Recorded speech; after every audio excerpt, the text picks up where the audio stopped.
예레미야 45장 1절부터 46장 12절까지의 말씀입니다.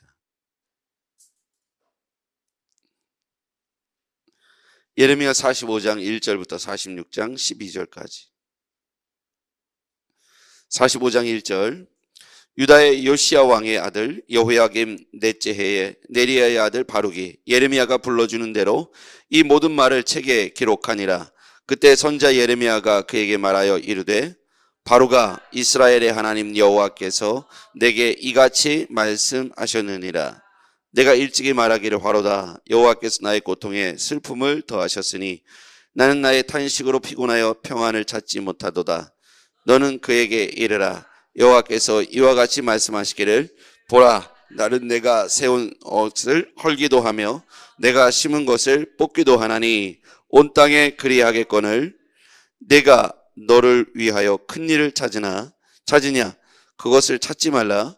보라, 내가 모든 육체에 재난을 내리리라. 그러나 내가 가는 모든 곳에서는 내가 너에게 내 생명을 노량물 주듯 하리라. 여호와의 말씀이니라. 이방 나라들에 대하여 선자 예레미야에게 임한 여호와의 말씀이니라. 애굽에 관한 것이라. 곧 유다의 요시야 왕의 아들 여호야김 넷째 해 유브라데 강가 갈그미스에서 바벨론의 느부갓네살 왕에게 패한 애굽 왕 바로느고의 군대에 대한 말씀이라. 너희는 작은 방패와 큰 방패를 예비하고 나가서 싸우라.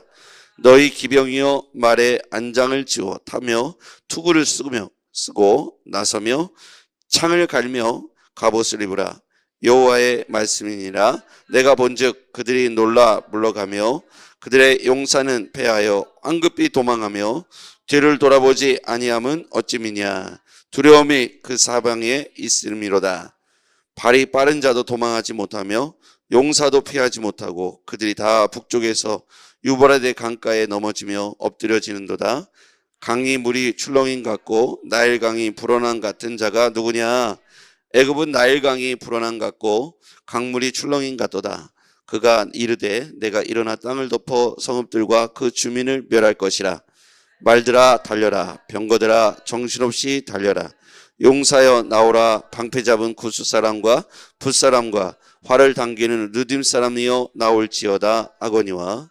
그날은 주 만군의 여호와께서 그의 대적에게 원수가 없는 보복이리라. 칼이 배부르게 삼키며 그들의 피를 넘치도록 마시리니 주 만군의 여호와께서 북쪽 유브라데 가까이에서 희생제물을 받으실 것이미로다.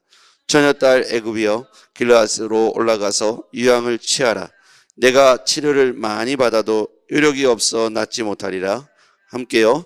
내 수치가 나라에 들렸고 내 배부름은 땅에 가득하였나니 용사가 용사에게 걸려 넘어져 둘이 함께 엎드려 졌음이니라. 아멘. 할렐루야. 네. 오늘 하나님은 어떤 분이신가에 대해서 분명하게 말씀해 주고 있습니다. 이스라엘의 하나님, 2절에 볼게요. 바로가 이스라엘의 하나님 여호와께서 내게 이같이 말씀하셨느니라. 여기 보면 이스라엘의 하나님이라고 표현되어 있죠. 이스라엘의 하나님. 3절. 내가 일찍이 말하기를 화로다. 여호와께서 나의 고통에 슬픔을 더하셨으니 나는 나의 탄식으로 피곤하여 평안을 찾지 못하도다. 여호와께서 나의 고통에 슬픔을 더하셨다. 여기서 보면 고통과 슬픔의 주체는 하나님께서 그렇게 하셨다는 거고요. 여호와께서 그렇게 하셨다. 4절. 너는 그에게 이르라. 여호와께서 이같이 말씀하시기를, 하나님께서 본인 자신을 소개하시는 겁니다. 보라, 나는, 이제 하나님을 말하죠. 하나님께서 말씀하시는 겁니다.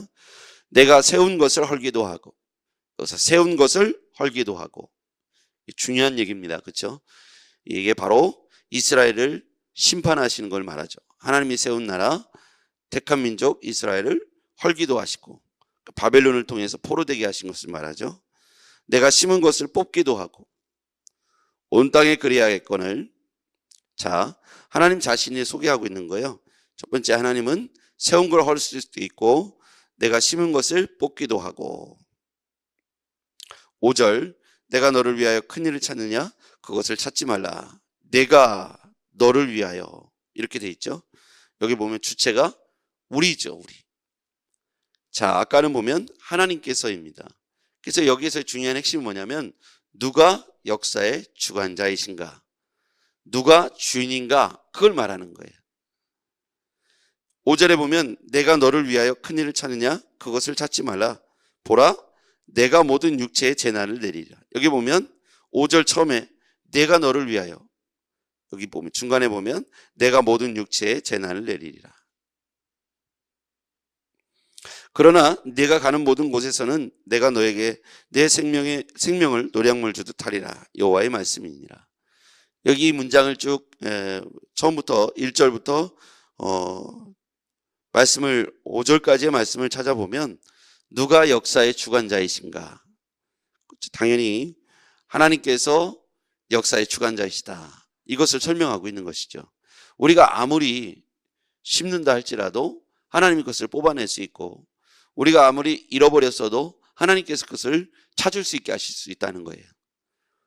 그러므로 우리의 삶의 모든 문제 그리고 삶에 드러난 여러 가지 상황들을 하나님 앞에 고하고 고백하며 하나님께 아뢰고 하나님께서 우리를 이끌어 가시도록 삶의 주도권을 내어드리는 것, 이것이 우리의 태도, 올바른 태도인 줄 믿습니다. 역사의 주관자이신 하나님, 세운 것을 헐기도 하시고 심은 것을 뽑기도 하신다. 그것이 바로 역사의 주관자이신 하나님이시다. 우리가 우리 스스로 무엇인가를 찾고 우리가 무엇인가를 세우려고 할 때 하나님을 의식하지 않고 우리가 주인 되어 모든 것을 결정하는 것은 옳지 않다는 것이죠. 하나님이 우리의 삶의 주권자이시고 계획자가 되십니다. 삶의 세밀한 것을 개입하시기를 원하십니다. 그래서 역사의 주관자이신 하나님을 첫 번째는 인정하라는 거예요. 하나님을 인정하라. 하나님을 인정하고 하나님이 기뻐하시는 뜻에 우리의 삶의 시간과 물질과 공간들을 내어드리자는 겁니다. 그럼 하나님께서 하나님을 주권을 인정하고 하나님의 역사의 주관자로서 우리가 신뢰하고 고백하고 그를 내 삶의 가장 첫 번째 인정할 때 하나님 중심의 삶을 살아갈 수가 있겠죠. 이것이 바로 하나님 나라의 시민이 되는 것입니다. 우리가 구원받은 백성으로서 당연히 모든 주권을 하나님께로 인정하는 것, 이것이 바로 하나님 나라의 시민의 첫 번째 중요한 요소가 되는 것이죠. 근데 우리가 하나님 나라의 시민이라고 하면서 구원받은 이후에 교회 신앙생활을 오래 한 가정에서도 보면 우리가 주도권을 가지고 하나님을 의식하지 않고 하나님을 역사의 주관자로, 내 삶의 주관자로 인정하지 않고 내가 그렇게 하고 있다는 것이죠. 아까 5절에 내가 너를 위해 큰 일을 찾느냐, 내가 모든 육체의 재난을 내리리라. 이거 보면 우리가 이걸 거꾸로 할 때가 많아요. 그렇죠? 오늘 우리가 스스로가 우리의 문제를 해결하려고 하고 하나님의 개입하심과 하나님이 나를 통해서 역사하실 일들을 내가 그것을 오히려 주도권을 가지고 하려고 하기 때문에 넘어지게 되는 것이죠. 내가 마음의 결정을 다 해놓고 하나님께서 동의해달라고 하는 기도를 드리는 것은 옳지 않다는 것이죠. 예레미야서를 보면서 우리가 계속해서 우리가 엊그제 지난주에 본문에도 보면 이스라엘 백성들은 애굽으로 가고자, 유다 백성들이 애굽으로 가고자 이미 마음을 정해놓고 예레미야에게 기도를 해보라고 요청하는 장면이 나왔죠. 스스로가 이미 애굽을 의지하고 있고 애굽에 가는 것을 결정해 놓은 상태에서 하나님께서 뭐라고 지지하시고 동의하시는 기도, 응답을 원했던 것이죠. 만약에 그렇게 되지 않았을 때 그들의 태도는 어땠습니까? 오히려 그것을 대항하여 그것을 거절할 뿐만 아니라 적극적으로 반기를 드는 걸 보게 되죠. 우리는 그래서 우리의 삶에 무엇인가를 스스로 주도권을 잡고 결정해놓고 하나님을 거기에 동의시키는 기도, 그런 신앙생활을 하나님 나라 시민은 해서는 안 되는 것이죠. 하나님은 어떤 분이시냐면 분명하게 말씀하고 계시죠. 세운 것을 헐기도 하시고 심은 것을 뽑기도 하시는 분이시다. 그것을 인정할 때 온전한 그리스도인이 될 줄 믿습니다. 그 밑에 보면 애굽에 관한 이야기를 하시죠. 애굽에 관한 신탁입니다. 자, 2절 이하해 보겠습니다. 1절에 먼저 보죠. 이방 나라들에 대하여 선지자 예레미야에게 임한 여호와의 말씀입니다. 거기 이방 나라에다가 동그라미를 쳐보세요. 거기 보면 바벨론과 애굽, 바벨론과 애굽. 오늘 우리가 일반적으로 생각할 때 하나님은 이스라엘에 관하여 역사를 주관하시고 택하신 민족이니까 이스라엘을 이끌어 가신다고 생각합니다. 그런데 오늘 하나님은 역사의 주관자이신데 믿는 자이든 믿지 않는 자이든 하나님이 택한 민족이든 이방 민족이든 하나님께서 주관하고 있다는 사실을 말씀하고 있는 것이죠. 이방 나라들에 대하여 선지자 예레미야에게 임한 말씀이다. 2절에 보니까 애굽에 관한 것이라. 곧 유다의 요시야 왕 아들 여호야김 넷째 해에, 네 번째 왕이 여호야김 왕 당시 넷째 해에 유브라데 강가 갈그미스에서 바벨론 느부갓네살 왕에게 패한 애굽 왕 바로 느고의 군대에 관한 말씀이니라. 그러니까 바벨론과 애굽의 전쟁에서도 하나님께서 개입하셨다. 그래서 우리가 이 두 가지 사실을 놓고 볼 때 하나님께서 우리의 삶에 주권자가 되기를 원하시고 역사를 주관하기를 원하신다는 사실을 기억하시길 바랍니다. 하나님이 그렇게 하시면서 우리의 삶에 세세한 것들을 우리가 주님 앞에 나와서 상의하고 고백하며 도움을 요청하는 것을 기뻐하시고 원하신다는 사실입니다. 우리가 하나님과 아무 관계없는 것이 아니라 하나님과 밀접한 관계에서 우리의 삶의 모든 영역들을 하나님 앞에 내어놓고 의논하고 주의 이끄심을 기대하고 순종하려고 기다리는 태도를 하나님이 기뻐하신다는 거죠. 이스라엘이 왜 하나님 앞에 바벨론 느부갓네살 왕을 통해서 채찍질을 받았는가? 왜 포로로 끌려가고 1차, 2차, 3차의 침공을 당하며 결국 그들이 그런 고통에서 헤어나지 못했는가는 하나님과의 거리 때문이죠. 하나님과 이스라엘 사이에서 언약의 관계로 최초에 매우 밀접하게 가까워졌죠. 그들은 하나님의 백성이 되고 하나님은 그들의 백성이 된 아주 밀접한 관계였어요. 그런데 이게 언약이 우상이라고 하는 죄 숭배, 우상 숭배라고 하는 이 죄의 문제가 하나님과 이스라엘 사이를 갈라놨던 것이죠. 그러니까 멀어지니까 이 이스라엘 사람들은 하나님께 대하여 주도권을 가지려고 하는 잘못된 태도를 취했어요. 이스라엘 스스로가 주도권을 갖게 된 거예요. 하나님이 모든 것을 심고 뽑을 수 있는 능력이 있으시고 그런 분이신데 주도권을 갖고 계시고 역사를 주관하기를 원하시는데 스스로가 그 모든 것들을 결정하려고 했던 거예요. 인간의 최초의 사람 아담과 하와가 하나님께서 모든 주권을 주었어요. 동산 안에서 모든 걸 소유할 수 있어요. 근데 약속을 했죠. 동산 중앙에 있는 나무의 실과는 절대로 먹지 말라고 그랬습니다. 이거에 관해서는 절대로 하지 말라는 거였어요. 우리가 하나님 사이에 있어서 이 주도권, 주체, 주인의 역할에 있어서 절대로 해서는 안 되는 영역이 있는 겁니다. 여러분, 하나님과 우리 사이의 관계를 늘 생각해보고 점검하고 말씀으로 비춰봐야 합니다. 우리와 하나님 사이에 거리가 얼마나 되는지, 내가 하나님의 백성이 되고 하나님은 나의 하나님이 되고 있는지를 늘 말씀으로 점검해 봐야 돼요. 나뿐만 아니라 내 자녀들에게도 점검해 봐야 돼요.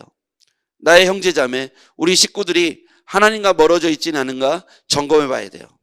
하나님과 멀어져 있다면 그것들에 대해서 명확하게 우리는 하나님과의 관계를 회복하기 위하여 하나님이 주인 되시고 주권자 되심을 우리는 고백하는 훈련들을 해야 됩니다. 그것에는 뭐가 있을까요? 시간이 있죠. 그 시간의 첫 번째는 주일 성수입니다. 예배, 우리 시간의 일부분을 예배로 하나님께 드려야 되는 거예요. 첫날 첫 시간을 드리겠다. 이게 무슨 시간의 의미입니까? 주도권, 오늘 내가 하루를 쓸 것인데 그 하루의 첫 시간을 하나님께 먼저 고백하는 것. 첫 열매처럼 굉장히 중요한 고백이죠. 그럴 수 있잖아요. 그렇죠. 우리가 가지고 있는 것 중에 가장 좋은 것을 먼저 떼어드릴 때 받는 사람이 존중을 받는 거고 그거에 대한 기쁨이 크죠.